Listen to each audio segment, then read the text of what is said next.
Beekeeping has been a crucial part of human history for thousands of years. But in medieval Europe, who really kept bees?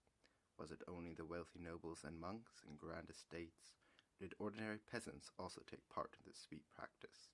Let's set the scene. In medieval Europe, the society was highly structured, with kings, lords, knights, and monks, and of course, peasants. At the top were the nobles and clergy, who owned large estates and had the resources to maintain everything from farmland to livestock and, yes, bees. For the wealthy, beekeeping could be a large-scale operation. Honey and beeswax was incredibly valuable commodities. Honey was the primary sweetener used in food, drinks like mead, and even medicine. Beeswax was essential for making candles, especially in churches, where clean-burning candles were a must. Monasteries with their large land holdings and need for candles often had their own apiaries, large collections of bees. But that didn't mean they were the only ones keeping bees. Yes, the rich and powerful certainly did have the means to keep bees in large numbers. They could afford skilled laborers to maintain their hives and had access to expensive gardens and orchards where bees could forage. Monks in particular were highly skilled in beekeeping, maintaining detailed records of their apiaries and often improving the practice.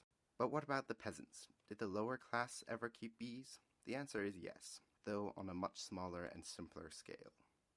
Peasants in medieval Europe often kept bees in more rustic, traditional hives, like skeps, unlike monks who used wooden boxes as well as skeps. The hives the peasants used were less successful at keeping the bees from leaving and had a higher rate of the bees dying off unexpectedly. But if you had time, anyone could make one, from straw, which was a byproduct of wheat, and brambles, which could be gathered for free. For peasants, bees provided an important supplement to their diet and livelihood. Honey was a sweetener they could use for themselves or trade, and beeswax could be sold or used to make their own candles.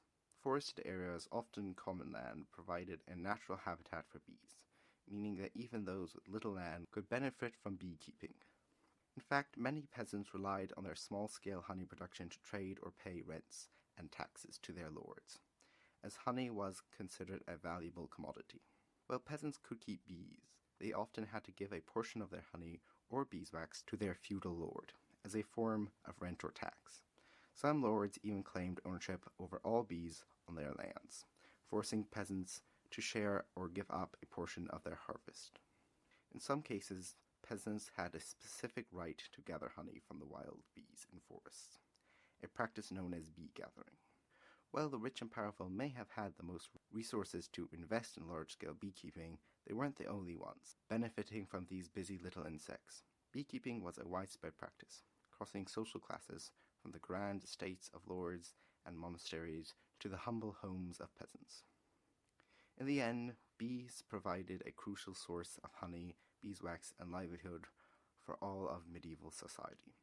It's a sweet reminder that even in a world divided by wealth and power, there are small things that connect us all. Thank you for watching. If you enjoyed this video, please be sure to hit the like button and subscribe for more bee-related videos. And let us know in the comments other bee-related topics you'd like us to cover next.